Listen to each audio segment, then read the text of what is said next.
ನಮಸ್ಕಾರ ನಮಸ್ಕಾರ ಗುರುಗಳೇ. ನಮಸ್ಕಾರಗಳೇ. ಹರೇ ಶ್ರೀನಿವಾಸ ಸಾಷ್ಟಾಂಗ ನಮಸ್ಕಾರಗಳು.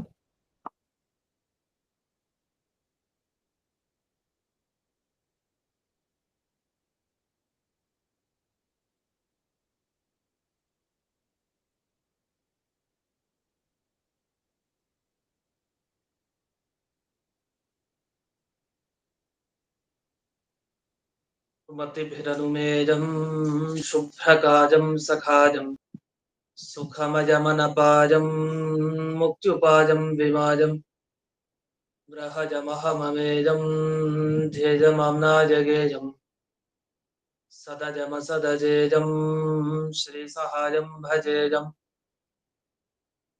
ಅಂಜನಾ ಸೋನು ಸಾನ್ನಿಧ್ಯಾತ್ ವಿಜಯೇನ ವಿರಾಜಿತಂ ಅಜಿತ ಪ್ರೀತಿಜನಕಂ ಭಜೇಹಂ ವಿಜಯಧ್ವಜಂ ತಪಸ್ವಾಧ್ಯಾಯ ಶುಶ್ರೂಷಾ ಕೃಷ್ಣ ಪೂಜಾರತಂ ಮುನಿಂ ವಿಶ್ವೇಶಮಿಷ್ಟದಂ ವಂದೇ ಪರಿಮ್ರಾಟ್ ಚಕ್ರವರ್ತಿನಂ ಶ್ರೀ ಗುರುಭ್ಯೋ ನಮಃ. ಹರಿ ಓಂ.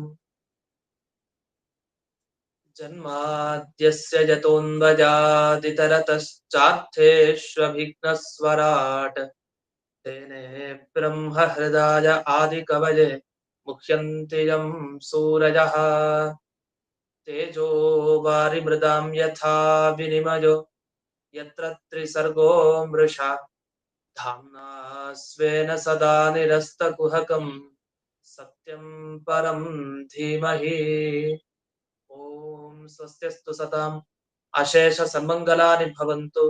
ಸಮ್ಯಕ್ ಶ್ಲೋಕೈಕ ಶ್ರವಣ ಪಠನ ಮಾತ್ರೇಣ ವಕ್ತುಶ್ಚ ಶ್ರೋತॄಣಾಂ ನಿಖಿಲ ಕಲಿಕೃತ ಕಲ್ಮಷ ಅಪನೋದನ ಪಟುತರೆ.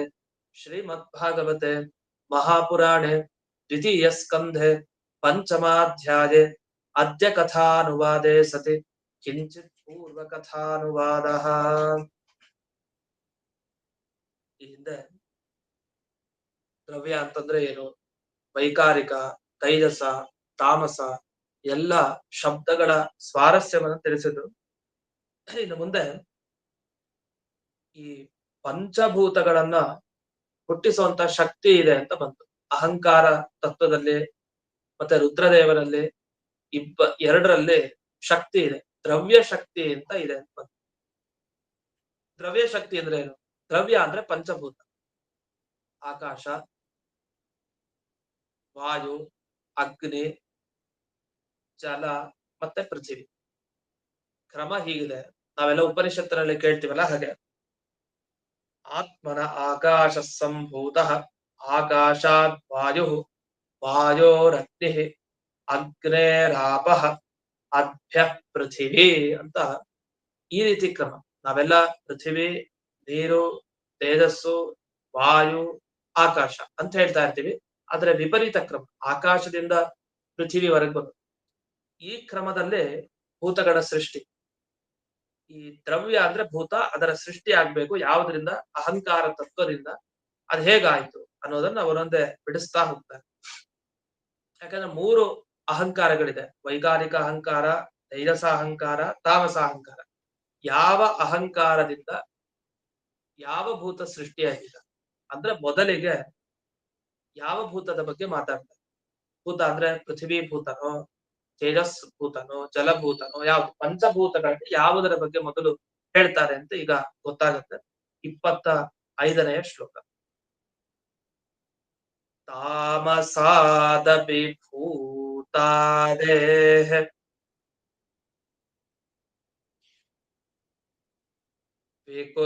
ವಿಕುರ್ವಾಣಾದ ಭೂನ್ನಭಃ.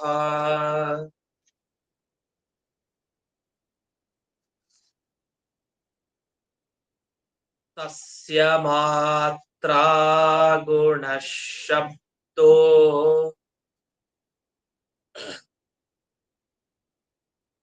ಲಿಂಗಂ ಯದ್ದ್ರಷ್ಟೃದೃಶ್ಯಯೋಃ.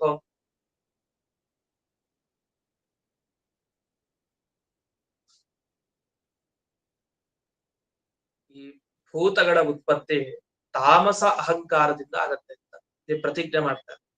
ತಾಮಸ ಅಹಂಕಾರದಿಂದ ಭೂತಗಳ ಉತ್ಪತ್ತಿ. ಹಾಗಾದ್ರೆ ಪಂಚಭೂತಗಳ ಉತ್ಪತ್ತಿಯನ್ನು ತಾಮಸ ಅಹಂಕಾರದಿಂದ ಅಂತ ಬರೆದು ಅದ್ ಹೇಗೆ ಅಂತ ಕ್ರಮವಾಗಿ ಹೇಳ್ತಾ ಹೋಗ್ತಾರೆ.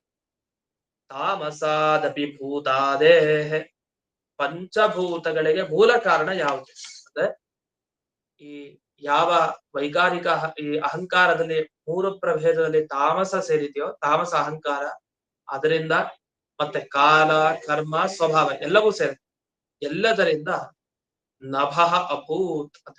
ನಭ ಅಂದ್ರೆ ಆಕಾಶ, ಆಕಾಶ ಹುಟ್ಟುತ್ತಾ ಇದೆ. ಹಾಗಾದ್ರೆ ಆಕಾಶಕ್ಕೆ ಸೃಷ್ಟಿ ಇದೆ ಅಂತ ನಾವೆಲ್ಲ ಭಾವಿಸ್ತೀವಿ. ಆಕಾಶಕ್ಕೆ ಸೃಷ್ಟಿ ಇಲ್ವಲ್ಲ, ಆಕಾಶ ಯಾವಾಗ್ಲೂ ಇರುತ್ತಲ್ವಾ ಅಂತ. ಇಲ್ಲ, ಆಕಾಶಕ್ಕೂ ಸೃಷ್ಟಿ ಇದೆ.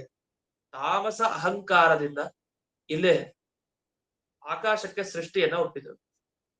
ಹಾಗಾದ್ರೆ ತಾಮಸ ಅಹಂಕಾರವೇ ಭೂತಾಕಾಶವಾಗಿ, ಅಂದ್ರೆ ಈಗ ಪಂಚಭೂತಗಳಲ್ಲಿ ಸೇರಿರುವ ಆಕಾಶ ಏನಿದೆ ಅದಾಗಿ ಪರಿಣಾಮ ಹೊಂದುತ್ತೆ. ಆದರೆ ಮೊದಲು ಅದರ ಗುಣ ಹುಟ್ಟತ್ತೆ, ಆಮೇಲೆ ಗುಣಿ ಹುಟ್ಟತ್ತೆ ಅಂತ ಹೇಳ್ತಾರೆ. ಇದೊಂದು ವಿಶೇಷ. ನಾವು ಅನ್ಕೊಳ್ಳೋದು ಮೊದಲು ಆಕಾಶ ಬಂತು, ಆಮೇಲೆ ಅದರ ಶಬ್ದ ಬಂತು ಅಂತ. ಹೀಗಿಲ್ಲ, ಮೊದಲು ಶಬ್ದ ಹುಟ್ಟಿತು, ಆಮೇಲೆ ಆಕಾಶ ಬಂತು ಅಂತ ಅರ್ಥ. ಹೀಗೆ ಪ್ರತಿಯೊಂದ್ ಕಡೆನು ಮೊದಲು ಶಬ್ದ, ಆಕಾಶ, ಆಮೇಲೆ ಸ್ಪರ್ಶ, ಆಮೇಲೆ ವಾಯು, ಹೀಗೆ ಮೊದಲೆಲ್ಲ ಗುಣಗಳ ಸೃಷ್ಟಿ, ಆಮೇಲೆ ಆ ಗುಣವನ್ನ ಪಡೆದ ಆ ಭೂತಗಳ ಸೃಷ್ಟಿ. ಈಗ ಆಕಾಶ ಅಂದ ಕೂಡ ಎಲ್ಲಿ ಶಬ್ದ ಕೇಳಿಸ್ತಾ ಇದೆಯೋ ಅಲ್ಲಿ ಆಕಾಶ ಇದೆ ಅಂತ. ಆಕಾಶವನ್ನ ಕಂಡುಹಿಡಿಯೋದ ಹಾಗೆ. ಶಬ್ದ ಗುಣಕಂ ಆಕಾಶಂ ಅಂತ ಹೇಳ್ತಾರೆ. ಶಬ್ದ ಅನ್ನೋದು ವಿಶೇಷ ಗುಣ ಆಕಾಶದಲ್ಲಿ. ಸ್ಪರ್ಶ ಅನ್ನೋದು ವಾಯು, ಗಾಳಿ. ಗಾಳಿಯನ್ನು ತಿಳ್ಕೊಳ್ಬೇಕು ಅಂದ್ರೆ ಸ್ಪರ್ಶದಿಂದ ತಿಳಿಲಿಕ್ಕೆ ಸಾಧ್ಯ ಗಾಳಿಯನ್ನ. ತೇಜಸ್ಸಿನಲ್ಲಿ ರೂಪದಿಂದ ತಿಳಿಬಹುದು. ಈಗ ಒಂದೊಂದು ವಿಶೇಷ ಅಂಶಗಳಿರುತ್ತೆ. ಮತ್ತು ಶಬ್ದ, ರೂಪ, ರಸ, ಗಂಧ, ಸ್ಪರ್ಶ, ಹೀಗೆ ಒಂದೊಂದು ಗುಣಗಳಿಂದ ಒಂದೊಂದು ಭೂತಗಳ ಪರಿಚಯ ಆಗ್ತಾ ಹೋಗುತ್ತೆ. ಅದರಲ್ಲಿ ಶಬ್ದ ಗುಣದಿಂದ ಆಕಾಶದ ಪರಿಚಯ. ಅಂತೂ ಶಬ್ದ ಮೊದಲಿಗೆ ಹುಟ್ಟಿದೆ, ಆಮೇಲೆ ಆ ಶಬ್ದ ಎಲ್ಲಿ ಇದೆಯೋ ಆಕಾಶದಲ್ಲಿ ಅಂತ ಆಕಾಶ ಹುಟ್ಟಿದೆ ಅಂತ. ಅಂತೂ ಮೊದಲನೇ ಗುಣ ಹುಟ್ಟಿದ್ ಯಾವುದು? ರೂಪ, ರಸ, ಗಂಧ, ಸ್ಪರ್ಶ, ಶಬ್ದ ಅಂತ ಹೇಳ್ತಾ ಇರ್ತೀವಿ. ಆದ್ರೆ ಕೊನೆಯದು ಇಲ್ಲಿ ಮೊದಲು. ಶಬ್ದ ಮೊದಲು, ಆಮೇಲೆ ಸ್ಪರ್ಶ, ಹೀಗೆ ವಿಪರೀತ ಕ್ರಮ. ಅದಕ್ಕೆ ಆಗ್ಲೇ ಹೇಳಿದೆ, ಪೃಥ್ವಿ, ಜಲ, ತೇಜಸ್ಸು, ವಾಯು, ಆಕಾಶ ಅಲ್ಲ, ಆಕಾಶ, ವಾಯು, ತೇಜಸ್ಸು, ಜಲ, ಪೃಥ್ವಿ, ಹೀಗೆ ಕ್ರಮ. ಅಂತೂ ಮೊದಲಿಗೆ ಶಬ್ದ ಹುಟ್ಟಿದೆ, ಆಮೇಲೆ ಆಕಾಶ ಬಂದಿದೆ. ಆದ್ರೆ ಒಂದೇ ತಾಮಸಾಹಂಕಾರ ಅಷ್ಟೇ ಕಾರಣ ಅಲ್ಲ, ಅದ್ರ ಜೊತೆಗೆ ಬೇರೆ ಕಾರಣಗಳು ಸೇರಿರತ್ತೆ. ಆ ಕಾಲ ಬೇಕು, ಯಾವುದೇ ಒಂದು ವಸ್ತು ಹುಟ್ಟಬೇಕು ಅಂದ್ರೆ ಕಾಲ ಬೇಕು, ಮತ್ತೆ ಕರ್ಮಗಳು ಕಾರಣ ಆಗತ್ತೆ. ಈಗ ಪ್ರತಿಯೊಂದು ಕಾರಣ ಆಗಿದೆ, ಅದನ್ನು ಮರೆಯೋಕ್ಕಾಗಿಲ್ಲ. ಸರಿ, ಇಷ್ಟ ಆದ್ಮೇಲೆ ಈ ಶಬ್ದವನ್ನು ತಿಳ್ಕೊಳ್ಳೋದು ಯಾವ ಇಂದ್ರಿಯದಿಂದ? ತಸ್ಯ ಮಾತ್ರ ಗುಣ ಶಬ್ದ ಅಂತ ಒಂದು ಮಾತು ಹೇಳ್ತಾರೆ. ಸ್ವಲ್ಪ ವಿವಾದ ಅಂತ ಅನ್ಸತ್ತೆ ಈ ಭಾಗವತದ ಮಾತು. ಯಾಕೆ ಶಬ್ದ ಗೊತ್ತಾಗೋದು ಯಾವ ಇಂದ್ರಿಯದಿಂದ? ಇದೇನಿದೆ, ಶಬ್ದ ಕಿವಿ ಕೇಳಿಸೋದಷ್ಟೇ, ಅದೇನು ಕಣ್ಣಿಂದ ನೋಡ್ಲಿಕ್ಕೆ ಸಾಧ್ಯನಾ ಶಬ್ದನ? ಇಲ್ಲ. ಮತ್ತೆ ಈ ರಸ ಅಂದ್ರೆ ನಾಲಿಗೆ, ರಸನೇಂದ್ರಿಯದಿಂದ ಅದನ್ನೇನು ಅನುಭವಿಸ್ಲಿಕ್ಕೆ ಸಾಧ್ಯನಾ ಶಬ್ದನ? ಇಲ್ಲ. ಅಥವಾ ತ್ವಗಿಂದ್ರಿಯ, ನಾವು ಕೈಯಿಂದ ಶಬ್ದವನ್ನ ಮುಟ್ಬೋದ? ಇಲ್ಲ. ಮತ್ತೆ ಕಿವಿ ಅನ್ನೋ ಒಂದೇ ಇಂದ್ರಿಯದಿಂದ ತಾನೇ ಆ ಶಬ್ದವನ್ನ ತಿಳ್ಕೊಳ್ಲಿಕ್ಕೆ ಸಾಧ್ಯ ಅಂದ್ರೆ ಇಲ್ವಂತೆ. ತಸ್ಯ ಮಾತ್ರ ಗುಣ ಶಬ್ದ, ಮಾತ್ರ ಗುಣ ಅಂತ ಹೇಳ್ತಾರೆ ಶಬ್ದವನ್ನ. ಮಾತ್ರ ಗುಣ ಅಂತ ಕರೀತಾರೆ. ಮಾತ್ರ ಅಂದ್ರೆ ಏನರ್ಥ? 5 ಇಂದ್ರಿಯಗಳನ್ನ ಬಳಸಿಕೊಂಡು ಯಾವ್ದನ್ನ ತಿಳ್ಕೊಳ್ತೀವೋ ಅದನ್ನ ಮಾತ್ರ ಅಂತ ಕರೀತಾರೆ. ನಾವೆಲ್ಲ ಇದನ್ನ ಭಗವದ್ಗೀತೆಯಲ್ಲಿ ಕೇಳ್ತಾ ಇರ್ತೀವಿ, ಈ ಮಾತ್ರ ಅನ್ನೋ ಶಬ್ದ. 2ನೇ ಅಧ್ಯಾಯದಲ್ಲಿ ಮಾತ್ರ ಸ್ಪರ್ಶಾಸ್ತು ಕೌಂತೆಯ ಶೀತೋಷ್ಣ ಸುಖ ದುಃಖದಾಹ ಮೀಯಂತೇತಿ ಮಾತ್ರ ಅಂತ ಅಲ್ಲಿ ವ್ಯಾಖ್ಯಾನದಲ್ಲಿ ಬರೀತಾರೆ ಗೀತಾ ವಿವೃತಿ. ಅಲ್ಲಿ ಈ ಮಾತ್ರ ಅನ್ನೋ ಶಬ್ದ ಏನಿದೆ, ಈ ಮಾತ್ರ ಅನ್ನೋ ಶಬ್ದ ಯಾವುದನ್ನ ಹೇಳ್ತಾ ಇದೆ ಅಂದ್ರೆ, ಈ ಯಾವುದನ್ನ ನಾವು 5 ಇಂದ್ರಿಯಗಳಿಂದ ತಿಳ್ಕೊಳ್ಬಹುದೋ ಅದನ್ನ ಮಾತ್ರ ಅಂತ ಕರೀತಾರೆ ಇಲ್ಲಿ ಸತ್ಯ. ಹಾಗಾದ್ರೆ ಇಲ್ಲಿ ಶಬ್ದವನ್ನ 5 ಇಂದ್ರಿಯಗಳಿಂದ ತಿಳ್ಕೊಳ್ಬಹುದು ಅಂತ ಹೇಳಿದಾಗ ಆಯ್ತು. ಇಲ್ಲಿ ಸಸ್ಯ ಮಾತ್ರ ಗುಣ ಶಬ್ದ ಅಂತ ಹೇಳ್ತಾರೆ. ಅದಕ್ಕೆ ಅರ್ಥ ಏನು? ಆಕಾಶದ ಗುಣ ಶಬ್ದ ಏನಿದೆಯಲ್ಲ, ಈ ಶಬ್ದವನ್ನ 5 ಇಂದ್ರಿಯಗಳಿಂದ ತಿಳ್ಕೊಳ್ಳೋದು ಅಂತ. ಯಾಕೆ ಅದಕ್ಕೆ ಮಾತ್ರ ಗುಣ ಅಂತ ಕರೀತಾರೆ. ಯಾವುದನ್ನ 5 ಇಂದ್ರಿಯಗಳಿಂದ ತಿಳ್ಕೊಳ್ತೀವೋ ಅದನ್ನ ಮಾತ್ರ ಗುಣ ಅಂತ ಕರೀತಾರೆ. ಇದಕ್ಕೆ ಪ್ರಮಾಣ ಏನು ಅಂದ್ರೆ, ಅದಕ್ಕೆ ಆಚಾರ್ಯರು ತಕ್ಷಣ ಒಂದು ಪುರಾಣದ ವಾಕ್ಯ ಕೊಡ್ತಾರೆ. ಮತ್ಸ್ಯ ಪುರಾಣದ ವಾಕ್ಯವನ್ನ ಉದಾಹರಿಸ್ತಾರೆ. ಅಲ್ಲೇನ್ ಬಂದಿದೆ? ಪಂಚೇಂದ್ರಿಯಾಭಿಮೇಯತ್ವಾತ್ ಮಾತ್ರ ಗುಣ ಇತೀರಿತಃ. ಮಾತ್ರ ಗುಣ ಅಂತ ಕರಿತೀವಿ ಯಾವ್ದನ್ನ? ಪಂಚೇಂದ್ರಿಯ ಅಭಿಮೇಯತ್ವ, 5 ಇಂದ್ರಿಯಗಳಿಂದ ಏನ್ ತಿಳ್ಕೊಳ್ಲಿಕ್ಕೆ ಸಾಧ್ಯ ಇದೆಯೋ ಅದನ್ನ. ಶಬ್ದವನ್ನ 5 ಇಂದ್ರಿಯಗಳಿಂದ ತಿಳ್ಕೊಳ್ಳೋದು ಹೇಗೆ ಅಂತ ಇದೊಂದು ದೊಡ್ಡ ಸಂಶಯ. ಇದಕ್ಕೆ ಮುಂದೆ ಇನ್ನೊಬ್ರು ಟಿಪ್ಪಣಿಕಾರ ಉತ್ತರ ಕೊಡ್ತಾರೆ, ಅದನ್ನ ಆಮೇಲೆ ನೋಡೋಣ. ಅಂತೂ ಇಲ್ಲಿ ಒಂದು ಮತ್ಸ್ಯ ಪುರಾಣದ ಮಾತನ್ನ ಕೊಟ್ಟು ಉದಾಹರಿಸಿ ಹೇಳಿದ್ರು. ಇನ್ನು ಅಷ್ಟೇ ಅಲ್ಲ, ಈ ಶಬ್ದದ ಮಹತ್ವ ಏನು ಅಂತ. ಮೊದಲು ಆ ಶಬ್ದ ಬಂತಲ್ಲ, ಈ ತಾಮಸ ಅಹಂಕಾರದಿಂದ ಸೃಷ್ಟಿ ಆಯ್ತಲ್ಲ, ಶಬ್ದ ತುಂಬಾ ಮುಖ್ಯ ನಮ್ಗೆ. ರೂಪ, ರಸ, ಗಂಧ, ಸ್ಪರ್ಶ ಅದೆಲ್ಲ ಇರ್ಲಿ. ಅದಕ್ಕಿಂತ ಮುಖ್ಯವಾದದ್ದು ಯಾವುದು? ಶಬ್ದ. ಯಾಕೆ? ಒಂದು ಶಬ್ದ ಇಲ್ಲದೆ ಇದ್ರೆ, ಸಂಸ್ಕೃತದಲ್ಲಿ ಒಂದು ವ್ಯಾಕರಣದಲ್ಲಿ ಒಂದು ಮಾತಿದೆ, ಇದಮಂಧ ತಮಃ ಕೃತ್ಸ್ನಂ ಜಾಯೇತ ಭುವನತ್ರಯಂ ಯದಿ ಶಬ್ದಾಹ್ವಯಂ ಜ್ಯೋತಿ ಆ ಸಂಸಾರಂ ನ ದೀಪ್ಯತೆ ಅಂತ ಒಂದು ಮಾತು. ಇದಮ ಅಂಧತಮ ಕೃತ್ಸ್ನಂ, ಇಡೀ ಜಗತ್ತೇ ಅಂಧನ್ ತಪಸ್ಸಾಗಿರೋದು ಅಂತ. ಅಂಧನ್ ತಪಸ್ಸು ಅಂದ್ರೆ ಅರ್ಥ ಪೂರ್ಣ ಕತ್ತಲೆ ಇರೋ ಪ್ರದೇಶ ಆಗಿರೋದು ಅಂತ ಅರ್ಥ. ಆ ಅಭಿಪ್ರಾಯದಲ್ಲಿ ಇಡೀ ಜಗತ್ತು ಈ ಭುವನತ್ರಯಂ, ಯಾವ್ಯಾವ ಭುವನ ಲೋಕ ತಗೊಳ್ಳಿ, ಶಬ್ದ ಅಂತ ಒಂದು ಗುಣ ಏನಾದ್ರೂ ದೇವರು ಸೃಷ್ಟಿ ಮಾಡಿರ್ಲಿಲ್ಲ ಅಂತ ಆದ್ರೆ ಆ ಗುಣವನ್ನ ಇಡೀ ಜಗತ್ತೇ ಅಂಧ ಅಂತ ಹೇಳ್ತಾರೆ. ಯಾಕೆಂದ್ರೆ ಇಡೀ ಜಗತ್ನಲ್ಲಿ ಶಬ್ದದಿಂದಲೇ ವ್ಯವಹಾರ ನಡೀತಾ ಇದೆ ಎಲ್ಲಾ ಕಡೆ. ಇಡೀ ಶಬ್ದಾಹ್ವಯಂ ಜ್ಯೋತಿ, ಜ್ಯೋತಿ ತರ ಅದು ದೀಪ, ಬೆಳಕಿನಂತೆ. ಒಬ್ಬರ ಅಭಿಪ್ರಾಯವನ್ನ ಇನ್ನೊಬ್ರು ತಿಳ್ಕೊಳ್ಳಿಕ್ಕೆ ಸಾಧ್ಯ. ಮಾತಾಡ್ತಾ ಮಾತಾಡ್ತಾ ಶಬ್ದ ಕಿವಿಗೆ ಬೀಳ್ತಾ ಇರುತ್ತೆ. ಎಲ್ಲ ಶಬ್ದಗಳಿಂದಲೇ ಇಡೀ ಜಗತ್ತು ನಡೀತಾ ಇದೆ ಅಂತ ಆ ಶಬ್ದಕ್ಕೊಂದು ಮಹತ್ವ ಕೊಟ್ಟಿದ್ದಾರೆ. ಹಾಗೆ ನೋಡಿದ್ರೆ ಕಣ್ಣಿನಿಂದ, ರೂಪದಿಂದಲೂ ನಡೆಯುತ್ತೆ. ರೂಪವನ್ನು ನೋಡದಿದ್ರೆ ಹೇಗೆ ಗೊತ್ತಾಗತ್ತೆ ಅಂತ ಅನ್ಕೊಳ್ಬಹುದು. ಆದ್ರೆ ಆ ಶಬ್ದ ಅನ್ನೋದಕ್ಕೆ ತುಂಬಾ ಮಹತ್ವ ಇದೆ. ಆ ಶಬ್ದವನ್ನಿಂದ ಇಡೀ ಜಗತ್ತು ಹಾಗೆ ನಡೀತಾ ಇದೆ. ಅದನ್ನ ಇಡೀ ಸಂಸಾರ ಬೆಳಗ್ಬೇಕು ಅಂದ್ರೆ ಶಬ್ದ ಜ್ಯೋತಿ ಬೆಳಗಿದ್ರೆ ಮಾತ್ರ ಅಂತ ಒಂದು ಮಾತಿದೆ. ಅದೇ ತರ ಇಲ್ಲಿ ಶಬ್ದಕ್ಕೆ ಮಹತ್ವ ಕೊಡೋ ಪ್ರಸಂಗ ಇಲ್ಲಿ ಭಾಗವತದಲ್ಲಿದೆ. ಇಲ್ಲಿ ಒಂದು ವಿಷ್ಣು ಸಂಹಿತೆಯ ಮಾತನ್ನ ಉದಾಹರಿಸ್ತಾರೆ. ಇಲ್ಲಿ ವಿಷ್ಣು ಸಂಹಿತೆ, ಮತ್ತೆ ಪಾತ್ಮ ಸಂಹಿತೆ, ಪ್ರಕಾಶ ಸಂಹಿತೆ ಅಂತ ಹೀಗೆಲ್ಲ ಏನು ಸಂಹಿತಾ ಅಂತ ಬರುತ್ತಲ್ಲ, ಇದಕ್ಕೆಲ್ಲ ಮೂಲ ಯಾವುದು? ಪಂಚರಾತ್ರ. ಭಗವಂತ ನಾರಾಯಣ ರೂಪದಲ್ಲಿ ಪಂಚರಾತ್ರ ಅನ್ನೋ ಗ್ರಂಥ ಏನು ಬರೆದಿದ್ದಾನೆ, ಅಂತ ಪಂಚರಾತ್ರದಲ್ಲಿ ಬರುವಂತ ಪ್ರತಿಯೊಂದು ಸಂಹಿತಾ ಭಾಗ, ಅದನ್ನ ಪಂಚರಾತ್ರ ಆಗಮ ಬಹಳ ಮುಖ್ಯ. ನಮ್ಮ ಮಾಧ್ವರಿಗೆ ತುಂಬಾ ಮುಖ್ಯ ಅದು ಪಂಚರಾತ್ರ ಆಗಮ. ಅದರಲ್ಲಿ ಬರುವಂತ ಸಂಹಿತಾ ಭಾಗಗಳು ಅದನ್ನ ಹೆಚ್ಚು ಮಧ್ವಾಚಾರ್ಯರು ಉಲ್ಲೇಖ ಮಾಡ್ತಾ ಇರ್ತಾರೆ. ಯಾಕೆಂದ್ರೆ ವಿಷ್ಣು ಸರ್ವೋತ್ತಮತ್ವ ಮತ್ತೆ ತಾರತಮ್ಯ ಸಿದ್ಧಾಂತ ನಮ್ಮ ಸಿದ್ಧಾಂತಕ್ಕೆ ತುಂಬಾ ಹತ್ರ ಅದು. ಆ ಭಾಗಗಳಲ್ಲಿ ಚೆನ್ನಾಗಿ ವಿವರಿಸಿದ್ದಾರೆ. ಮೂಲ ಈಗ ಮಾತೃಕಾನ್ಯಾಸ, ತತ್ವನ್ಯಾಸ ಏನೇನ್ ಬರುತ್ತೆ ಅಂತಹ ವಿಷಯಗಳನ್ನೆಲ್ಲ ನೀವು ಪ್ರಕಾಶ ಸಂಹಿತೆಯಲ್ಲಿ ನೋಡ್ಬೋದು. ತಂತ್ರಸಾರ ಸಂಗ್ರಹದಲ್ಲಿ ಮಧ್ವಾಚಾರ್ಯರು ಏನು ಉದಾಹರಿಸ್ತಾರೆ, ಮಾತೃಕಾನ್ಯಾಸದ ಶ್ಲೋಕ ಅಜ ಆನಂದ ಇಂದ್ರೇಶ ಉಗ್ರ ಊರ್ಜರು ತಂಭರಹ ಅಂತೆಲ್ಲ ಅಲ್ಲಿ ಶ್ಲೋಕ ಬರೀತಾ ಹೋಗ್ತಾರೆ ಆಚಾರ್ಯರು. ಆ ಶ್ಲೋಕ ಹಾಗೇ ಇದೆ ಪ್ರಕಾಶ ಸಂಹಿತೆ. ಪ್ರಕಾಶ ಸಂಹಿತೆಯ ಮಾತನ್ನ ಆಚಾರ್ಯರು ಹಾಗೆ ಉದ್ಧರಣ ಮಾಡಿದ್ದಾರೆ, ಹಾಗೆ ಅದನ್ನ ತಗೊಂಡು ಹಾಕಿದ್ದಾರೆ. ಸ್ವಂತ ರಚನೆ ಮಾಡಿದ್ದೇನಲ್ಲ ಆ ಭಾಗಗಳು ಅಂದ್ರೆ ಮೂಲ ಪ್ರಮಾಣ ಶ್ಲೋಕಗಳನ್ನ ಆಚಾರ್ಯರು ಹಾಗೆ ಉದಾಹರಿಸ್ತಾರೆ. ಅದು ಪ್ರಕಾಶ ಸಂಹಿತೆಯಲ್ಲಿ ನಮಗ್ ಸಿಗುತ್ತೆ. ಈಗ ತುಂಬಾ ಅಪರೂಪದ ಸಂಹಿತಾ ಗ್ರಂಥಗಳು, ಅದನ್ನೆಲ್ಲ ಅಧ್ಯಯನ ಮಾಡಿರೋದೇ ಇಲ್ಲ, ತುಂಬಾ ಕಷ್ಟ ಅವುಗಳನ್ನ ಅಧ್ಯಯನ ಮಾಡೋದು. ಅಂತ ವಿಷ್ಣು ಸಂಹಿತೆಯ ಒಂದು ಮಾತನಲ್ಲಿ ಉದಾಹರಿಸಿದ್ದಾರೆ. ಶಬ್ದೇನೈವ ಪರೋ ದ್ರಷ್ಟ ಜ್ಞಾಯತೆ ಜಗದೇವಚ್ಚ ಅಂತ ಒಂದು ಮಾತು ಬಂದಿದೆ ವಿಷ್ಣು ಸಂಹಿತೆ, ಭಾಗವತ ತಾತ್ಪರ್ಯದ ಮಾತು. ಶಬ್ದೇ ನೈವ, ಶಬ್ದದಿಂದ ಮಾತ್ರ ದೇವರನ್ನು ತಿಳ್ಕೊಳ್ಳಿಕ್ಕಾಗತ್ತೆ, ಜಗತ್ತನ್ನು ತಿಳ್ಕೊಳ್ಳಿಕ್ಕಾಗತ್ತೆ. ಮೊದಲು ನಮ್ಗೆ ಶಬ್ದದಿಂದಲೇ ತಾನೇ ತಿಳಿಯೋದು, ಆಮೇಲೆ ಕಣ್ಣಿನಿಂದ ನೋಡೋದು, ಅದ್ ಬೇರೆ. ಆಮೇಲೆ ಶಬ್ದೇನೈವ ಪರಹ ದ್ರಷ್ಟ, ಆ ಭಗವಂತ ನಮಗೆ ಕಾಣಿಸೋದು ಶಬ್ದದಿಂದಲೇ. ಅಷ್ಟೇ ಅಲ್ಲ, ಜಗದೇವಚ, ಈ ಕಾಣಿಸುವಂತಹ ಜಗತ್ತೇನಿದೆ, ಈ ಜಗತ್ತಿನ ಬಗ್ಗೆ ತಿಳ್ಕೊಳ್ಳೋದು ನಾವು ಶಬ್ದದಿಂದಲೇ. ಶಬ್ದದಿಂದಲೇ ತಿಳ್ಕೊಳ್ಬಹುದು ದೇವರ ಬಗ್ಗೆನೂ ಮತ್ತೆ ಇದ್ರಲ್ಲಿ. ಯಾಕಂದ್ರೆ ವೇದರಾಶಿ, ನೀವು ವೇದರಾಶಿಯನ್ನ ತಿಳ್ಕೊಳ್ಳದೇನೆ ಭಗವಂತನನ್ನ ಒಲಿಸ್ಕೊಳ್ಳೋದು ಹೇಗೆ? ಹಾಗಾದ್ರೆ ಶಬ್ದದಿಂದಲೇ ಸಾಧ್ಯ. ಅಂತ ಶಬ್ದ ಅನ್ನೋ ಗುಣ ತಾಮಸ ಅಹಂಕಾರದಿಂದ ಹುಟ್ಟಿದೆ ಅಂತ. ಅಂತೂ ಶಬ್ದದ ಮಹತ್ವವನ್ನ ಸಾರುವಂತ ಭಾಗ. ಅದರಿಂದ ಒಂದೊಂದು ಭೂತಗಳ ಸೃಷ್ಟಿ ಆಯ್ತು ಅಂದ್ರೆ ಹಬ್ಬ, ಒಂದು ಭೂತ ಸೃಷ್ಟಿ ಆಯ್ತು. ಶಬ್ದ ಕಿವಿನೇ ಕೇಳಿಸ್ತಾ ಇದ್ರೆ ಏನರ್ಥ? ಶಬ್ದನೇ ಕಿವಿಗೆ ಬೀಳ್ತಾ ಇದ್ರೆ ಎಷ್ಟು ಕಷ್ಟ, ಅದು ನಮಗೆ ಅರ್ಥ, ನಮಗೆಲ್ಲ ಅನುಭವ ಸಿದ್ಧ ಆದ ವಿಷಯ. ಅಂತ ಈ ಶಬ್ದದ ಮಹತ್ವವನ್ನ ಇಲ್ಲಿ ಕೊಟ್ಟು ಶಬ್ದದ ಸೃಷ್ಟಿ ಆಯ್ತು ಅಂತ ಬಂತು. ಇಲ್ಲೇ ಒಂದು ಶಬ್ದವನ್ನ ಹಾಕ್ತಾರೆ ಭಾಗವತಲ್ಲಿ, ದ್ರಷ್ಟೃ ದೃಶ್ಯಯೋಹೋ ಲಿಂಗಂ ಅಂತ ಹೇಳ್ತಾರೆ. ಇದು ಯಾವುದಕ್ಕೆ ಲಿಂಗಂ? ಲಿಂಗಂ ಅನ್ನೋ ಶಬ್ದಕ್ಕೆ ಜ್ಞಾನ ತಂದುಕೊಡೋದಕ್ಕೆ ಲಿಂಗಂ, ಜ್ಞಾಪಕ ಅಂತ ಕರೀತಾರೆ. ಜ್ಞಾಪಕ, ಲಿಂಗಂ ಅನ್ನೋದಕ್ಕೆ ಒಂದೇ ಅರ್ಥ. ಜ್ಞಾಪಕ, ಲಿಂಗ ಅನ್ನೋ ಶಬ್ದಗಳಿಗೆ. ಇದೇ ನಮ್ಗೆ ಸುಧಾ ಪಾಠದಲ್ಲೂ ಬಂದಿತ್ತಿದು. ಈ ಲಿಂಗಂ ಅನ್ನೋದಕ್ಕೆ, ಜ್ಞಾಪಕ ಅನ್ನೋದಕ್ಕೆ ಒಂದು ಉದಾಹರಣೆ ಕೊಡೋದಿದೆ. ಜಟಾಭಿಸ್ತಾಪಸ ಅಂತ ಒಂದು ಶಾಸ್ತ್ರದಲ್ಲಿ ಒಂದು ಉದಾಹರಣೆ ಕೊಡ್ತಾರೆ. ಒಬ್ಬ ತಪಸ್ವಿ ಅಂತ ಹೇಗ್ ಕಂಡು ಹಿಡಿಯೋದು? ಅವ್ನ್ ಕಾಡ್ನಲ್ಲಿ ಒಬ್ಬ ಕೂತಿದ್ದಾನೆ. ಅನೇಕ ಸಾಮಾನ್ಯ ಮನುಷ್ಯರು ಕೂತಿರ್ಬೋದು, ಇನ್ಯಾರು ಕೂತಿರ್ಬೋದು. ಜಟ ಅವನ್ನೆಲ್ಲ ಬಿಟ್ಕೊಂಡಿದ್ರೆ ಉದ್ದುದ್ದ ಜಟೆಗಳನ್ನ ಇವನ್ ತಪಸ್ವಿ ಅಂತ ಕಂಡು ಹಿಡಿತಾರೆ. ಕಮಂಡಲು ಹಿಡ್ಕೊಂಡಿರ್ತಾನೆ, ದಂಡ ಹಿಡ್ಕೊಂಡಿರ್ತಾನೆ.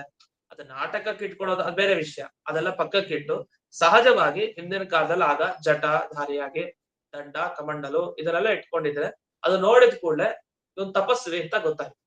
ಇವನ್ ತಪಸ್ ಮಾಡೋನು, ಇವನಲ್ಲಿ ತಾಪಸತ್ವ ಅಂತ ಗುಣಗಳಿದೆ ಅಂತ. ಆದ್ರೆ ಅದನ್ನ ಕಂಡುಹಿಡಿಯೋದಕ್ಕೆ ಲಿಂಗ, ಜ್ಞಾಪಕ ಯಾವ್ದಾಯ್ತು ಅಂದ್ರೆ ಆ ಜಟೆಗಳು, ಆ ದಂಡಗಳು, ಆ ಕಮಂಡಲುಗಳು ಇದೆ. ಅದಕ್ಕೆ ಲಿಂಗಂ ಅಂತ ಕರೀತಾರೆ. ಇವನೊಬ್ಬ ವೈಷ್ಣವ ಅಂತ ಹೇಗೆ ಗೊತ್ತಾಗ್ಲಿಕ್ಕೆ ಸಾಧ್ಯ? ವೈಷ್ಣವ ಅಂತ ಹೇಳಿದ್ರೆ ಗೋಪಿ ಚಂದನ ಧರಿಸ್ತಾನೆ, ಅದರಿಂದ ವೈಷ್ಣವ ಅಂತ ಗೊತ್ತಾಯ್ತು. ಆ ವೈಷ್ಣವತ್ವಕ್ಕೆ ಲಿಂಗ, ಜ್ಞಾಪಕ ಯಾವ್ದು? ಆ ಗೋಪಿ ಚಂದನವನ್ನು ಧರಿಸೋದು.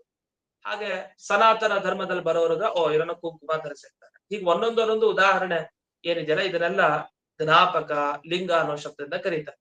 ಇಲ್ಲೂ ಅದೇ ಶಬ್ದ ಲಿಂಗಂ ಅಂತ ಬಳಸಿದ್ದಾರೆ. ಇದಕ್ಕೇನರ್ಥ? ಈ ಶಬ್ದ ಒಂದಕ್ಕೆ ಜ್ಞಾಪಕ, ಅದನ್ನ ತಿಳಿಸ್ಕೊಡ್ತಾ ಇದೆ. ಯಾವ್ದ್ರ ಬಗ್ಗೆ ತಿಳಿಸ್ಕೊಡ್ತಾ ಇದೆ? ದ್ರಷ್ಟೃವಿನ ಬಗ್ಗೆ, ದೃಶ್ಯದ ಬಗ್ಗೆ ಅಂತ ಒಂದು ಮಾತು ಬಂತು. ದ್ರಷ್ಟೃ ಅಂದ್ರೆ ನೋಡೋನು, ದೃಶ್ಯ ಅಂದ್ರೆ ಯಾವ್ದನ್ನ ನೋಡ್ತಾ ಇದೀವೋ ಆ ವಸ್ತು. ಹಾಗಾದ್ರೆ ದ್ರಷ್ಟೃ ಅಂದ್ರೆ ನೋಡೋನು, ವಸ್ತುವನ್ನ ದೃಶ್ಯ ಅಂತ ಕರೀತಾರೆ. ಈ ಎರಡನ್ನು ಕೂಡ ತಿಳಿಸ್ಕೊಡೋದು ಶಬ್ದ ಅಂತ ಮಾತು ಬಂತು. ಇದಕ್ಕೆ ಅನೇಕರು ಒಬ್ಬೊಬ್ರು ಒಂದೊಂಥರ ವಿವರಣೆ ಮಾಡ್ಬಿಟ್ಟಿದ್ದಾರೆ, ಬೇರೆ ಈ ವ್ಯಾಖ್ಯಾನಕಾರರು. ಅದೇ ನಮ್ಮ ಟಿಪ್ಪಣಿಕಾರರು ಬಹಳ ಸುಂದರವಾಗಿ ವಿವರಿಸಿದ್ದಾರೆ, ಆಚಾರ್ಯರ ಅಭಿಪ್ರಾಯಕ್ಕೆ ಅನುಗುಣವಾಗಿ. ಕೆಲವರೆಲ್ಲ ಏನ್ ಮಾಡಿದ್ದಾರೆ, ಒಬ್ರು ಹೀಗ ಅರ್ಥ ಬರೆದ್ರು ಈ ಭಾಗವತದ ಮಾತಿಗೆ. ಶಬ್ದ ಕೆಲವುದನ್ನ ತಿಳಿಸ್ಕೊಡುತ್ತೆ, ಅದು ಕೆಲವುದಕ್ಕೆ ಚಿಹ್ನೆ ಅಂತೆ ಅಂತ. ಹೇಗೆ ಅಂದ್ರೆ, ಒಬ್ಬ ನಾನು ಆನೆ ನೋಡ್ದೆ ಅಂತ ಹೇಳ್ತಾನಂತೆ. ಆನೆಯನ್ನ ನಾನು ನೋಡ್ದೆ ಅಂತ ಒಬ್ಬ ಹೇಳ್ದ. ಎಲ್ಲಿ ಹೇಳ್ದ? ನಮಗ್ ಕಣ್ಣು ಕಾಣ್ತಾ ಇಲ್ಲ ಅವನು, ನಮ್ ಮುಂದೆ ಕಣ್ಮುಂದೆ ಬಂದ್ ನಿಂತಿಲ್ಲ ಅವನು. ಯಾವ್ದೋ ಮರ ನಮಗಿಂತ ದೂರ ಇದೆ, ಆ ಮರದ ಹಿಂದೆ ಬಚ್ಚಿಟ್ಕೊಂಡಿದ್ದಾನೆ. ಮರದ ಹಿಂದೆ ಬಚ್ಚಿಟ್ಕೊಂಡು ನಾನು ಆನೆ ನೋಡಿದ್ದೀನಿ ಅಂತ 2 ಸಲ ಕೂಗ್ದ. ನಮಗೆ ಯಾವ್ದ್ರ ಜ್ಞಾನ ಬಂತು ಈ ಶಬ್ದ ಕೇಳಿದ್ಮೇಲೆ? ಆನೆ ಅಂತ ಅವ್ನು ಹೇಳಿದ್ನಲ್ಲ ಬಾಯಿಂದ, ಆನೆ ಬಗ್ಗೆನೂ ಗೊತ್ತಾಯ್ತು. ಮತ್ತೆ ಆನೆ ಅಂತ ಕೂಗ್ತಾ ಇರೋನು ಅವನೊಬ್ಬ ಮನುಷ್ಯ ಅಲ್ಲಿ ಮರದಿಂದ ಬಚ್ಚಿಟ್ಕೊಂಡಿದ್ದಾನೆ ಅಂತ ಅವನ ಬಗ್ಗೆನೂ ಗೊತ್ತಾಯ್ತು. ಹಾಗಾದೇನಾಯ್ತು? ಆನೆ ಅನ್ನೋ ವಿಷಯನೂ ಗೊತ್ತಾಯ್ತು. ಆನೆಯನ್ನ ಹೇಳುವಂತ ಆನೆ ಇದೆ ಅಂತ ಹೇಳಿದ್ನಲ್ಲ, ಶಬ್ದವನ್ನ ಹೇಳೋನು, ಆ ಆನೆ ನೋಡ್ದೆ ಅಂತ ಅದ್ರಷ್ಟು ನೋಡ್ದವನು, ಅವನ ಜ್ಞಾನನೂ ಬಂತು ಅಂತ ಹೀಗೊಂದು ಅರ್ಥ ಮಾಡ್ತಾರೆ. ಹೀಗೆ ಶಬ್ದ ಒಂದು ಸಲಿ ಹೊರಗ್ ಬಂದ್ರೆ ಅವನು ನೋಡ್ಬೇಕು ಅಂತಿಲ್ಲ, ಅವ್ನು ಹೇಳಿದ್ದು ಗೊತ್ತಾಗತ್ತೆ, ಅವ್ನು ಹೇಳ್ದವನ್ ಬಗ್ಗೆನೂ ಗೊತ್ತಾಗತ್ತೆ, ಹೇಳಿದ ವಿಷಯನೂ ಗೊತ್ತಾಯ್ತು, ಹೇಳ್ದವನ್ ಬಗ್ಗೆನೂ ಗೊತ್ತಾಯ್ತು ಅಂತ ಹೀಗೊಂದು ಅರ್ಥ ಮಾಡ್ತಾರೆ. ಇದು ಕಷ್ಟ ಕಲ್ಪನೆ ಅಂತಾರೆ. ಇದು ಸರಿ ಇಲ್ಲ ಅಂತ ಹೇಳ್ತಾರೆ ಟಿಪ್ಪಣಿಕಾರ. ಸರಿ ಇಲ್ಲ, ಇಷ್ಟ ಯಾಕೆ ಕಷ್ಟ ಪಡ್ಬೇಕಾಗಿತ್ತು? ಈ ತರ ಅರ್ಥ ಮಾಡೋದಾ? ಇದು ಸರಿ ಇಲ್ಲ. ಯಾಕಂದ್ರೆ ಇಷ್ಟೊಂಥರ ಸುತ್ತಿ ಬಳಸಿ ಅರ್ಥ ಮಾಡಿದಾಗ ಆಯ್ತು. ಇದ್ರ ಬದಲು ಸುಂದರವಾದ ಅರ್ಥ ಇದೆ, ಮಧ್ವಾಚಾರ್ಯ ತಿಳಿಸಿತ್ತು. ಇದು ಸರಿ ಇಲ್ಲ ಅಂತ ಆಯ್ತು. ಎರಡನೇದು, ಶಬ್ದದಿಂದ ನಮಗೆ 2 ಜ್ಞಾನ ಬರುತ್ತಂತೆ. ಒಂದು ಆತ್ಮಜ್ಞಾನ, ಅನಾತ್ಮ ಜ್ಞಾನ ಅಂತ ಕೆಲವರು ವ್ಯಾಖ್ಯಾನ ಮಾಡಿದ್ರು. ಆತ್ಮ ಅಂದ್ರೆ ಜೀವ. ಜೀವ ಅಂತೂ ಕಣ್ಣಿಗೆ ಕಾಣಿಸಲ್ಲ. ನಾವೇನ್ ಮಾಡ್ತೀವಿ? ಪ್ರತಿಯೊಬ್ಬರಲ್ಲೂ ಜೀವ ಇದ್ದಾರೆ ನೋಡು, ನಿನ್ನ ದೇಹದ ಒಳಗಡೆ ಒಬ್ಬ ಜೀವ, ನನ್ನ ದೇಹದ ಒಳಗಡೆ ಒಬ್ಬ ಜೀವ ಅಂತ ನಾವು ಶಬ್ದದಿಂದ ಹೇಳ್ತಾ ಇರೋದ್ರಿಂದ ಆ ಜೀವನ ಬಗ್ಗೆ ಜ್ಞಾನ ಇದೆ. ನಾವೇನ್ ಅವ್ನ ದೇಹ ತೆಗೆದು ಬಿಟ್ಟು ಒಳಗಡೆ ಜೀವನ ನೋಡ್ತೀವಿ? ಇಲ್ಲ, ಅದ್ ಸಾಧ್ಯ ಇಲ್ಲ. ತೆಗೆದ್ರೆ ಜೀವ ಏನ್ ಕಾಣಿಸಲ್ಲ. ಅಂತೂ ಜೀವ ಏನಿದ್ದಾನೆ ಅವನು ಕೇವಲ ಆತ್ಮ, ಶಬ್ದದಿಂದ ಮಾತ್ರ ತಿಳ್ಕೊಳ್ಳಿಕ್ಕೆ ಸಾಧ್ಯ ಇಲ್ಲ. ಒಂದು. ಇನ್ನು ಯಾವ್ದು ಜೀವ ಅಲ್ಲ ಅದನ್ನು ಕೂಡ ಶಬ್ದದಿಂದ ತಿಳ್ಕೊಳ್ಬಹುದು ಅಂತ ಒಬ್ರು ಅರ್ಥ ಮಾಡಿದ್ರು. ಆದ್ರೆ ಇವೆರಡಕ್ಕಿಂತಲೂ ಸ್ವಾರಸ್ಯ ಕಾಣಿಸೋದು ಎಲ್ಲಿ ಅಂದ್ರೆ ವಿಷ್ಣು ಸಂಹಿತೆ ಮಾತಿನಲ್ಲಿ. ದೃಶ್ಯ ಅಂದ್ರೆ ಜಗತ್ನಲ್ಲಿ ಇಡೀ ಜಗತ್ ಒಂದು ಕಡೆ, ಒಂದು ಭಗವಂತ ದೇವರನ್ನು ತಿಳಿಸುವಂತ ಶಬ್ದ ಅಂದಾಗ ಅದಕ್ಕೆ ಮಹತ್ವ ಜಾಸ್ತಿ. ಶಬ್ದ ವೇದ ರಾಶಿ, ಪುರಾಣ ರಾಶಿ, ಪಂಚರಾತ್ರಗಳಿಂದ ತಿಳಿಯೋನು ಆ ಭಗವಂತ. ಅದು ಶಬ್ದಕ್ಕೆ ಮಹತ್ವ ಯಾವಾಗ ಬರೋದು? ದೇವರಿಗೆ ಸಂಬಂಧಪಟ್ಟಾಗ ಅದು ಶಬ್ದಕ್ಕೆ ಲಿಂಕ್ ಸಿಕ್ಕದ್ರೆ ಅದಕ್ಕೆ ಮಹತ್ವ. ಅದನ್ನ ಮಧ್ವಾಚಾರ್ಯರು ವ್ಯಾಖ್ಯಾನ ಮಾಡಿ ಅದನ್ನ ಆ ಕೊಡುಗೆಯನ್ನು ಕೊಟ್ಟಿದ್ದಾರೆ. ಇದು ಹೊಸ ವ್ಯಾಖ್ಯಾನ. ಇನ್ನು ಇನ್ನೊಂದು ಪ್ರಶ್ನೆ ಹಿಂದೆ ಬಂತು. ಈಗ 5 ಇಂದ್ರಿಯಗಳಿಂದ ಶಬ್ದವನ್ನ ತಿಳ್ಕೊಳ್ಳೋದು ಹೇಗೆ? ಬರೀ ಕಿವಿಗ್ ಮಾತ್ರ ಅಲ್ವಾ ಕೇಳಿಸೋದದು ಅಂತ. ಆಗ ಇಲ್ಲೊಂದು ಉತ್ತರ ಕೊಡ್ತಾರೆ. ಏನಂದ್ರೆ, ಈಗ ಎಲ್ಲಾ ಗುಣಗಳಿಗೆ ಮೂಲ ಗುಣ ಯಾವುದು? ಶಬ್ದ. ಶಬ್ದ ಆದ್ಮೇಲೆ ಸ್ಪರ್ಶ ಬಂತು, ಆಮೇಲೆ ಗಂಧ, ಆಮೇಲೆ ರಸ, ಆಮೇಲೆ ರೂಪ, ಹೀಗೆ ಕ್ರಮವಾಗಿ ಬರ್ತಾ ಹೋಯ್ತು. ಈ ಶಬ್ದ ಯಾವ್ದಕ್ ಕಾರಣ ಆಯ್ತಲ್ಲ, ಶಬ್ದದಿಂದ ಒಂದೊಂದೇ ಹುಟ್ಟುತ್ತಾ ಹೋಯ್ತಲ್ಲ ಮುಂದಕ್ಕೆ. ಆ ಶಬ್ದನೂ ಚೂರ್ ಚೂರ್ ಚೂರ್ ಆ ಗುಣ ಸೇರ್ಕೊಂಡು ಹೋಗಿರುತ್ತೆ ಮುಂದಕ್ಕೆ ಎಲ್ಲಾ ಕಡೆ. ಅಂದ್ರೆ ಈಗ ಮಣ್ಣಿನಿಂದ ಮಡಿಕೆ ಮಾಡ್ದ, ಮಣ್ಣಿನಿಂದ ಇನ್ನೇನೋ ನಾನಾ ತರ ಗೊಂಬೆಗಳನ್ನ ಮಾಡ್ದ, ಒಂದು 10 ಗೊಂಬೆ ಬೇರೆ ಬೇರೆ ಗೊಂಬೆ ಮಾಡ್ದ ಮಣ್ಣಿನಿಂದ. ಆ ಮಣ್ಣಿನ ಅಂಶ ಪ್ರತಿಯೊಂದ್ರಲ್ಲೂ ಇರುತ್ತೆ, ಪ್ರತಿಯೊಂದು ಗೊಂಬೆಗಳಲ್ಲೂ ಆ ಮಣ್ಣಿನ ಅಂಶ ಇರುತ್ತೆ, ಮಣ್ಣಿನ ಭಾಗಗಳಿರುತ್ತೆ. ಅದೇ ತರ ಒಂದೇ ಶಬ್ದದಿಂದ ಎಲ್ಲ ಮುಂದಿನ ಗುಣ ಹುಟ್ಟುತ್ತಾ ಹೋದರೆ, ಆ ಶಬ್ದದಿಂದ ಹುಟ್ಟಿದ್ದು ಹೇಗ್ ಮಣ್ಣಿನಿಂದ ಹುಟ್ಟಿದ ಗೊಂಬೆಗಳಲ್ಲಿ ಹೇಗೆ ಚೂರ್ ಚೂರ್ ಚೂರ್ ಎಲ್ಲ ಹೋಗುತ್ತೋ, ಹಾಗೆ ಶಬ್ದದಿಂದ ಹುಟ್ಟಿದ ಮುಂದಿನ ಗುಣಗಳಲ್ಲಿ ಆ ಶಬ್ದ ಅನ್ನೋದು ಚೂರು ಸೇರ್ಕೊಂಡು ಹೋಗಿರುತ್ತೆ. ಹಾಗಾದ್ರೆ ಯಾವ್ಯಾವ ಗುಣವನ್ನ ಯಾವ್ಯಾವ ಇಂದ್ರಿಯದಿಂದ ಅನುಭವಿಸ್ತೀರೋ ಅಲ್ಲಿರುವಂತ ಶಬ್ದ ಅಂಶನೂ ಇರುತ್ತಲ್ಲ, ಅದನ್ನು ಆ ಇಂದ್ರಿಯದಿಂದ ತಿಳ್ಕೊಂತೀವಿ. ಆದ್ರೆ ನಮ್ಗೆ ಅದರ ವಿವೇಚನೆ ಸ್ಪಷ್ಟವಾಗಿ ಅನುಭವಕ್ಕೆ ನಮಗ್ ಗೊತ್ತಾಗಲ್ಲ, ಅದ್ ಬರೋದಿಲ್ಲ ಅಷ್ಟೇ. ಆದ್ರೆ 5 ಇಂದ್ರಿಯಗಳಿಂದ ಶಬ್ದ ಜ್ಞಾನ ಬರುತ್ತೆ ಅಂತ ನಿಜವಾಗಿ ಉತ್ತರ ಅಂತ. ಹೀಗೆ ಅದೊಂದು ಪ್ರಮೇಯವನ್ನ ಹೇಳ್ತಾರೆ. ಇದನ್ನೇ ಪ್ರಮೇಯ ಅಂತ ಹೇಳ್ತಾರೆ. ಶಾಸ್ತ್ರದಲ್ಲೆಲ್ಲ ಕೆಲಸರಿ ಪ್ರಮೇಯ ಬೇಕು. ಪ್ರಮಾಣ ಶಾಸ್ತ್ರ ಅಂದ್ರೆ ಕಠಿಣ, ಸುಧಾ ಮತ್ತೆ ಅನುವ್ಯಾಖ್ಯಾನ, ಪ್ರಮಾಣ ಶಾಸ್ತ್ರ. ಪ್ರಮೇಯ ಶಾಸ್ತ್ರ ಅಂದ್ರೆ ಭಾಗವತ. ಏನ್ ಪ್ರಮೇಯ? ಇಂಥದ್ದು ಬಹಳ ಕಠಿಣವಾದ ವಿಚಾರ. 5 ಇಂದ್ರಿಯದಿಂದ ಶಬ್ದ ತಿಳ್ಕೊಳ್ಳೋದು ಹೇಗೆ ಅಂತ ಇದೊಂದು ಜಿಜ್ಞಾಸೆ. ಶಾಸ್ತ್ರೀಯ ಹಿನ್ನೆಲೆಯಲ್ಲಿ ಇದಕ್ಕೆ ಉತ್ತರ ಕೊಡ್ತಾರೆ. ಇದೊಂದು ಉತ್ತರ ಕೊಟ್ಟಿದ್ದಾರೆ ಇಲ್ಲಿ, ವ್ಯಾಖ್ಯಾನದಲ್ಲಿದೆ ಇದು. ಹಾಗಾಗಿ ಸ್ಪರ್ಶವನ್ನ ನಾವು ಹೇಗೆ ತ್ವಗೇಂದ್ರದಿಂದ ಅನುಭವಿಸ್ತೀವೋ, ಕೈಯಿಂದ ಮುಟ್ಟಿದ್ರೆ ಇದು ಗಟ್ಟಿಯಾಗಿದೆಯೋ ಮೃದುವಾಗಿದೆಯೋ ಅದು ಗೊತ್ತಾಗತ್ತೆ. ಕೈಯಿಂದ ಮುಟ್ಟಿದ್ರೆ ಇದು ಕಠಿಣ ಸ್ಪರ್ಶ, ಇದು ಮೃದು ಸ್ಪರ್ಶ ಅಂತ. ಶಬ್ದನೂ ಗೊತ್ತಾಯ್ತು ಅಂದ್ರೆ ಇದು ಹೇಗ್ ಸಾಧ್ಯ ಅಂದಾಗ, ಸ್ಪರ್ಶ ಬೇರೆ ಅಲ್ಲ, ಶಬ್ದ ಬೇರೆ ಅಲ್ಲ, ಶಬ್ದನೂ ಸೇರ್ಕೊಂಡು ಹೋಗಿರುತ್ತೆ ಸ್ಪರ್ಶದ ಜೊತೆಗೆ. ಈಗ ಹೇಗಾಯ್ತು ಅಂದ್ರೆ, ಒಬ್ಬನ ದೇಹವನ್ನ ನಾವು ಮುಟ್ತೀವಿ. ದೇಹ ಮುಟ್ಟಿದ ಕೂಡ್ಲೆ ಈಗ ಆ ದೇಹದಲ್ಲಿರೋ ಜೀವನನ್ನ ನಾವು ಮುಟ್ಟಿದ್ವೋ ಇಲ್ವೋ ಅಂತ ಒಂದು ಪ್ರಶ್ನೆ ಮಾಡಿ. ಜೀವನನ್ನ ಹೇಗ್ ಮುಟ್ಟಿಕ್ ಸಾಧ್ಯ? ನಾವು ಮುಟ್ಟಿದ್ದು ಆ ಜೀವನ ದೇಹವಂತಾನೆ. ಮುಂದೆ ರಾಮನೋ ಕೃಷ್ಣನೋ ಇದ್ದ, ಕೃಷ್ಣನ್ ದೇಹ ಮುಟ್ಟಿದ, ದೇಹ ಮುಟ್ಟಿದ್ದು ಕೃಷ್ಣನದ್ದು, ಕೃಷ್ಣನನ್ ಮುಟ್ಲಿಲ್ಲ ಅಂತ ಅರ್ಥ. ಯಾಕೆ ದೇಹ ಬೇರೆ ಜೀವ ಬೇರೆ ಅಂತ? ಇಲ್ಲ ಹಾಗಲ್ಲ, ಆ ದೇಹದ ಜೊತೆಗೆ ಸೇರ್ಕೊಂಡಿದಾನಲ್ಲ ಜೀವ, ಹಾಗಾಗಿ ದೇಹ ಮುಟ್ಟಿದ್ರೆ ಜೀವನ ಮುಟ್ಟಿದಾಗೂ ಲೆಕ್ಕ ಅಂತ. ಆ ತರ ಈ ಶಬ್ದ ಈ ಜೀವನ ತರ ಸೇರ್ಕೊಂಡಿದೆ ಪ್ರತಿಯೊಂದು ಗುಣಗಳ ಜೊತೆಗೆ. ಸ್ಪರ್ಶ ಅನ್ನೋದು ದೇಹದ ತರ, ಒಳಗಡೆ ಜೀವನ ತರ ಸ್ಪರ್ಶ ಇದು ಶಬ್ದ ಸೇರ್ಕೊಂಡಿದೆ. ಸ್ಪರ್ಶ ನಾವು ಕೈಯಿಂದ ಅನುಭವಿಸಿದಾಗ ಜೊತೆಗಿರೋ ಶಬ್ದನೂ ಅದು ಆ ಇದರಿಂದ ತಿಳಿದ ಹಾಗೆ ಅಂತ ಈ ರೀತಿಯಲ್ಲಿ ಇಲ್ಲಿ ವ್ಯಾಖ್ಯಾನ ಮಾಡಿದ್ದಾರೆ. ಇನ್ನು ಅಷ್ಟೇ ಅಲ್ಲ, ಇನ್ನೊಂದು ವಿಷಯ ಈ ಶ್ಲೋಕದಲ್ಲಿ, ಶಬ್ದ ಅಂದ್ರೆ ಯಾವ ರೀತಿ ಶಬ್ದ? 2 ತರ ಶಬ್ದ ಇದೆ. ಒಂದು ನಾವು ಮಾತಾಡುವಂತ ಶಬ್ದ, ಇನ್ನು ವರ್ಣಾತ್ಮಕ ಶಬ್ದ ಅಂತ ಏನ್ ಕರೀತಾರೆ, ಆ ಈ ಇದೆಲ್ಲ ವರ್ಣಾತ್ಮಕ ಶಬ್ದ. ಈ ವರ್ಣಗಳು ಶಬ್ದ.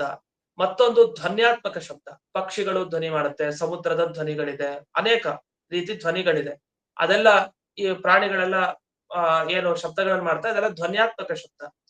ಈ ಆಕಾಶದಲ್ಲಿ ಈಗ ಹುಟ್ಟುತ್ತಲ್ಲ ಈ ಒಂದು ಗುಣ, ಆಕಾಶದಲ್ಲಿ ಹುಟ್ಟಿದ್ರೆ ಮೊದಲು ಶಬ್ದ ಹುಟ್ಟುಬಿಟ್ಟಿದೆ, ಆಮೇಲೆ ಆಕಾಶ ಬಂದಿದೆ, ಕೊನೆಗೆ ಆ ಶಬ್ದ ಆಕಾಶದ ಗುಣ ಅಂತ ಪ್ರಸಿದ್ಧಿಗೆ ಬಂದಿದೆ. ಇಂಥ ಶಬ್ದ ಏನಿದೆ ಇದು ಧ್ವನ್ಯಾತ್ಮಕ ಶಬ್ದ. ಈ ಧ್ವನ್ಯಾತ್ಮಕ ಶಬ್ದದ ಬಗ್ಗೆ ಹೇಳ್ತಾ ಇದೀರೋ, ಯಾವ್ದ್ರ ಬಗ್ಗೆ ಹೇಳ್ತಾ ಇದೀರಿ ಇಲ್ಲಿ ಅಂತ ಪ್ರಶ್ನೆ. ದೇವರನ್ನು ತಿಳಿಸೋದು ಧ್ವನ್ಯಾತ್ಮಕ ಶಬ್ದನ? ಧ್ವನಿ ಮಾಡದೆ ಅದು ದೇವ್ರು ಗೊತ್ತಾಗತ್ತ ಧ್ವನಿ ಶಬ್ದದಿಂದ? ಅಥವಾ ಆ ಧ್ವನಿಯಿಂದ ವರ್ಣ ಬರುತ್ತೆ ಹೊರಗಡೆ. ಯಾವಾಗ ಧ್ವನಿಯನ್ನ ಮಾಡ್ತೀವಿ ಒಂದ್ ರೀತಿ ಧ್ವನಿ, ಆಗ ಆ ಈ ಉ, ಆ ಧ್ವನಿಯಿಂದ ಒಂದೊಂದು ಅಕ್ಷರಗಳಾಗಿ ನಮಗೆ ಗೊತ್ತಾಯ್ತು. ಅವಾಗ ನಾವು ಅರ್ಥ ಮಾಡ್ಕೊಳ್ತೀವಿ ಒಂದೊಂದು ಶಬ್ದಗಳಿಂದ. ಹಾಗ ಅಂತ ಪ್ರಶ್ನೆ ಮಾಡಿದಾಗ, ಹೌದು, ಧ್ವನಿ ಅನ್ನೋ ಶಬ್ದ ಏನಿದೆ ಅದು ಆಕಾಶದ ಗುಣ. ಅದರಿಂದ ಹೊರಗಡೆ ಈ ವರ್ಣಗಳು ಬರುತ್ತೆ, ಆ ವರ್ಣಗಳಿಂದಾಗಿ ನಾವು ದೇವರನ್ನ ತಿಳ್ಕೊಳ್ಬಹುದು ಅನ್ನೋ ಸೂಕ್ಷ್ಮ ಅಂಶವನ್ನ ಇಲ್ಲಿ ಟಿಪ್ಪಣಿಯಲ್ಲಿ ಬಿಡಿಸಿದ್ದಾರೆ. ಹೀಗೆ ಎಲ್ಲಾ ಕಡೆ ಮೊದಲು ಗುಣದ ಉತ್ಪತ್ತಿ, ಮೊದಲು ಶಬ್ದ ಅಂದ್ರೆ ಶಬ್ದ ರೂಪ ರಸ, ಶಬ್ದ ಸ್ಪರ್ಶ ಗಂಧ ರಸ ರೂಪ, ಈ ಪ್ರತಿಯೊಂದು ಈ ಗುಣಗಳು ಹುಟ್ಟುತ್ತಾ ಹೋಗುತ್ತೆ ಒಂದೊಂದೇ. ಅಂದ್ರೆ ಆ ಗುಣ ಹುಟ್ಟತ್ತೆ, ಆ ದ್ರವ್ಯ ಆಮೇಲೆ ಬರುತ್ತೆ, ಮತ್ತೆ ಅದಕ್ಕೆ ಸಂಬಂಧಪಟ್ಟ ಗುಣ ಸ್ಪರ್ಶ ಬರುತ್ತೆ, ಆಮೇಲೆ ವಾಯು. ಹೀಗೆ ಒಂದು ಗುಣ ಒಂದು ದ್ರವ್ಯ, ಒಂದು ಗುಣ ಒಂದು ದ್ರವ್ಯ, ಈ ಕ್ರಮದಲ್ಲಿ ಇಲ್ಲಿ ಹುಟ್ಟುತ್ತಾ ಹೋಗಿದೆ ಅಂತ ತಿಳಿಬೇಕು ಅಂತ ಅದೊಂದು ವಿಷಯವನ್ನ ಟಿಪ್ಪಣಿಯಲ್ಲಿ ವಿಶೇಷಾಂಶಗಳನ್ನ ಇಲ್ಲಿ ತಿಳಿಸಿದ್ದಾರೆ. ಇನ್ನು ಮುಂದೆ ಇಲ್ಲಿ ವಾಯುವಿನ ಬಗ್ಗೆ ಬರುತ್ತೆ ಮುಂದಿನ ಶ್ಲೋಕದಲ್ಲಿ, 26ನೇ ಶ್ಲೋಕದಲ್ಲಿ. ಅಲ್ಲೂ ಅಷ್ಟೇ ಸ್ವಾರಸ್ಯ ಇದೆ. ಈ ದ್ವಿತೀಯ ಸ್ಕಂದ ಭಾಗವತದಲ್ಲಿ ಇದು ಬಹಳ ಚೆನ್ನಾಗಿರೋ ವಿಷಯ. ಪ್ರಮೇಯ ತುಂಬಾ ಕಠಿಣವಾದ ವಿಷಯ ಅಂತ ಅನ್ನಿಸ್ಬೋದು, ಆದ್ರೆ ಅಷ್ಟೇ ಸೊಗಸಾದ ವಿಚಾರ, ಅಷ್ಟು ಚೆನ್ನಾಗಿ ವಿಷಯಗಳನ್ನ ಹೇಳಿದ್ದಾರೆ. ಪ್ರತಿಯೊಂದು ನಮಗೆ ಗೊಂದಲ ಇರುತ್ತೆ, ಕೆಲವು ಶಬ್ದಗಳಿಗೆ ಅರ್ಥನೇ ಗೊತ್ತಿರಲ್ಲ, ಅಂತ ಎಲ್ಲಾ ಶಬ್ದಗಳಿಗೂ ಟಿಪ್ಪಣಿಯಲ್ಲಿ ಮತ್ತೆ ಭಾಗವತ ತಾತ್ಪರ್ಯದಲ್ಲಿ ತುಂಬಾ ವಿವರಿಸಿ ಇಲ್ಲಿ ಮಾಡಿದ್ದಾರೆ. ಮುಂದಿನ ಭಾಗ ವಾಯುವಿನ ಬಗ್ಗೆ ಏನ್ ಹೇಳ್ತಾರೆ ಮುಂದೆ ಅನ್ನೋದನ್ನ ನಾಳೆ ದಿವಸ ನೋಡೋಣ ಅಂತ ಹೇಳ್ತಾ ಇಂದಿನ ಪಾಠವನ್ನ ಗುರುವಂತರ್ಗತ ವ್ಯಾಸತೀರ್ಥ ಗುರುವಂತರ್ಗತ ಭಾರತೀಯ ರಮಣ ಮುಖ್ಯ ಪ್ರಾಣ ಅಂತರ್ಗತ ಶ್ರೀಮನ್ ಮೂಲ ಗೋಪಾಲಕೃಷ್ಣನಿಗೆ ಅರ್ಪಣೆ ಮಾಡ್ತೀವಿ. ಶ್ರೀಕೃಷ್ಣ ನಮಸ್ಕಾರ. ನಮಸ್ಕಾರ.